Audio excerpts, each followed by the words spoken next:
Oke, halo semuanya. Ya, ketemu lagi di suasana baru. Suasana ruang karaoke. Ini ada ruangan rahasia di 15 Cafe. Ya kita coba aja ya supaya nggak membosankan. Oke, Rick, ini loh.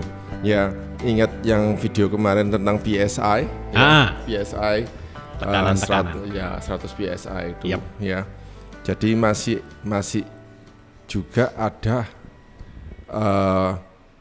viewer kita yang masih Bingung. berada di 100 PSI. Oke. Ya. Dan tentunya ya kita tahulah sebetulnya kenapa kok dia memang harus Bertahan di di situ. 100 PSI. Ya. Ya. Tapi oke lah, kita saling menjelaskan ya, supaya tidak simpang siur juga, supaya semua paham. Yep. Ya. Kalau di sisi kamu, apa yang kamu bisa jelaskan kalau misalnya memang ban itu harus 100 Nah, PSI? ini gini. Oke. Ini adalah peralihan teknologi kok ya, Kok. Jadi kalau dulu itu Yeah. ban road bag itu kan kecil-kecil. Yes. Bahkan dulu sempat ada ban mati malah untuk road bag itu. Ya. Tapi mungkin di sini enggak masuk ya. Itu kerasnya minta ampun. Maksudnya Walakno kucingnya mati. Wyatt gitu, bukan? Ketabrak kucingnya sigar mungkin.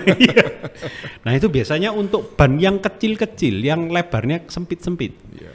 Kayak ban-ban 23. Ya kita ambil yang paling populer di sini masih ada yang pakai 23C. Betul. Nah, 23C. 23C itu memang minta tekanan tinggi. Ya, itu dia. Ya itu. Terus yang pakai rim yang tipis-tipis. Iya. Nah rim-rim lama itu kebanyakan minta tekanan tinggi-tinggi. Betul. Nah kalau enggak beliut bocor kabeh. Betul. Nah itu. Ya itu yang ada snake bite dan macam-macam. Betul. Nah, terus ban-ban tubular. Ya. Kalau ndak keras, ucul. Ojol. Nah, itu. Nah, kalau semakin ke arah sekarang itu kan semakin berubah teknologinya dari dulu frame maksimal 23C. Ya. Dulu. Iya. Ya kan? Anunya ya. Apa itu? Clearance-nya. Clearance. Frame-nya itu hanya 23C. Iya. Kemudian berubah maksimal 25C. Iya, berubah lagi.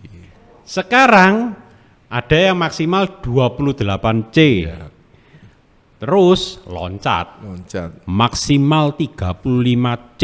Yes. Itu di road bike loh ya. Itu di road bike, belum gravel. Iya. Nah, kalau gravel kan masih baru. Ya. Nah, kalau MTB berubahnya ya banyak clearance itu. Iya. Kalau zaman dulu paling ban road bike itu ban MTB paling lebarnya cuman 1,75 inch, 1,95 inch sampai 2,1 inch. Iya. Sekarang 2,6, 2,8, 3 itu ada. Iya.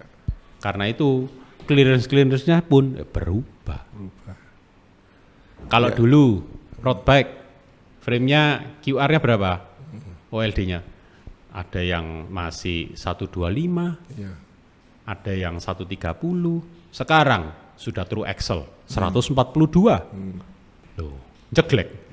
Karena itu kalau semakin lebar ban itu kan dibuat semakin lama teknologinya semakin berkembang supaya orang tuh enggak usah apply tekanan tinggi, nyamannya dapat, speednya dapat, rollingnya dapat. Nah itu. Ya itu yang kita nikmati sekarang. Iya, jadi yang masih pakai rim yang sempit-sempit, tipis, yang sampai 15 mili kan ada. Ada.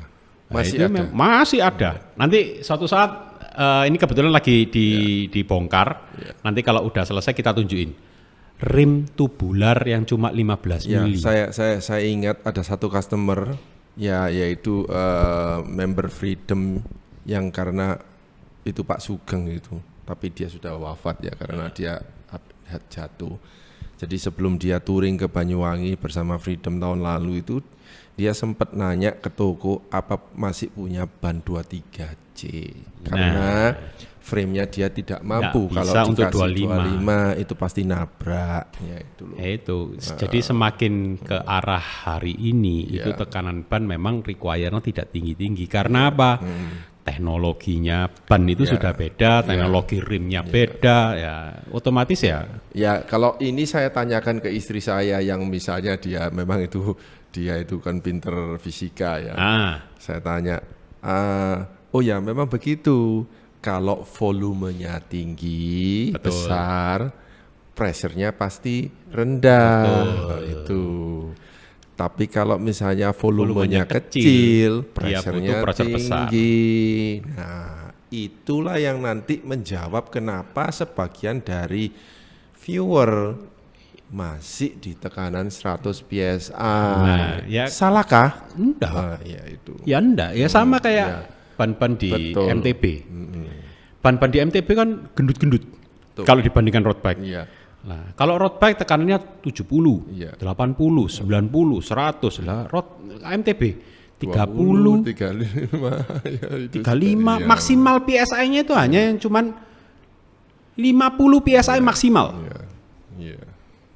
Loh, berarti kan ya memang teori secara keilmuan ilmiahnya ya volume yang besar otomatis tekanannya rendah. Ya, okay. Jadi kalau yang pakai masih, kalau enggak salah dulu kan sempat 19C. Oh, ada 19C. Nah, 19C itu tekanannya 120. Betul. Saya pernah menikmati dan punya wheelset tubular. Waktu itu saya memakai Continental Sprinter dengan ukuran hanya 21C. Nah, itu ban yang saya pakai waktu balapan di Malang dulu. Zaman tahun 90-an saya sempat balapan road bike. Iya. Itu saya pompa 140 PSI. Tapi empuk loh. Nah, itu. Tapi rimnya kan tipis. Nah, rim zaman dulu kita punya rim yang tebelnya 19 mili udah hebat. Iya. 140 PSI tapi saya tidak terasa itu kayak batu. Nah, tapi empuk. Iya, karena yang gerak adalah rimnya. Koyakop. Kalau sekarang kan beda, rimnya semakin stiff. Nah, ya sudah terjawab kan ya. Jadi istilahnya penasaran. Ini adalah video bab kedua mengenai tekanan PSI ya. Tapi kalau misalnya Anda memiliki atau generasi pembeli sepeda baru di era tahun 2020 ke atas, itu sudah pasti Anda tidak perlu memompa setinggi 100 PSI. Betul. Tapi ya wheelset yang dipakai tahun berapa? Nah, wheelset yang dipakai itu atau apakah wheelset old Anda bawa ke new atau gimana? Ya nanti kita akan membuat suatu episode khusus sendiri mengenai old and new gitu ya. Jadi jangan simpang siur ini bisa terjawab, makanya selalu ikuti episode demi episode. Betul, karena kita ngasih ilmu ngasih pengetahuan gratis ya toh, tidak berbayar ya. Jadi harapannya ya semakin Anda mengikuti, terbuka pikiran Anda mengenai sepeda. Ya siapa tahu yang masih pakai ban lama-lama ganti ke ban yang lebih baru. Apalagi yang barusan ini ya, kita membuat episode 3 orang loh, sudah trio 3 orang ya. Jadi bukan hanya opinimu, tapi ada opininya orang ketiga. Begitu. Untuk menambah semua ini agar seobjektif mungkin lah. Semakin paham, supaya orang semakin paham. Ya. Terakhir itu kita bahas tentang mahal, murah, tapi ada orang yang pernah memakai mahal, pernah memakai murah. Nah, itu. Jadi komentarnya gimana? Netral kan, ya loh. Dan ya semuanya harapannya ya begitu pula dengan episode kali ini terjawabkan sekarang kenapa Anda harus 100 PSI ke atas atau Anda tidak perlu 100 PSI, bahkan cukup 60. Juga yang menentukan apa? Ban dalamnya apa? Nah, ban dalamnya apa? Saya di toko ya juga bingung ya mengenai ban dalam ya. Ada ban dalam TPU, butil, terus butil pun mereknya akeh. Macam-macam. Swallow, Deli, Conti, itu jenis-jenisnya juga kita mesti hati-hati. Iya. Kalau TPU ngikutin aja, TPU malah nggak butuh 3. Iya, kok saya sekarang cenderung lebih banyak menjual TPU ya, Ya, TPU daripada memang butil. lebih- Karena TPU itu langsung spesifik. Iya. Ukurannya itu cuma satu. Iya, Nah, betul. kalau butil kan misalnya dia itu ada range ya. Betul. Itu yang membuat bingung. Nah, Karena ada range misalnya 28 sampai 42. Wih, ban dalam 28 42. Nah. Wabot. molor margin. Nah, ya kelemahannya gini. Ya. Iya. Kalau yang seperti itu biasanya Iya. resiko bocornya gede. Nah, itu resiko snake bite-nya Nah, ya. nah, kalau yang TPU, kenapa dibuat spesifik? Karena dia akan gembung di kebesaran tertentu. Ya, Udah, sudah itu. dia akan berhenti. Iya. Dia tidak akan ngelipet atau apa, tidak akan. Betul. Kecuali Anda salah ukuran. Iya. Untuk 30C dimasukkan ke 28 yang lempit. Iya, betul. Itu juga mempengaruhi volumenya juga. Siap. Ya. Tambah pinter karena Anda tentang tekanan ban. Nah, Enjoy cycling ya dengan mengetahui lebih paham tentang pokoknya mancal, Bang. enjoy, happy, ngopi, pulang, ketawa lagi, ya toh. Besok mancal lagi, ngopi lagi. Repeat. Siap. Terima kasih ya Rick ya. Yuk. Sampai ketemu di episode berikutnya. Mantap. Mantap.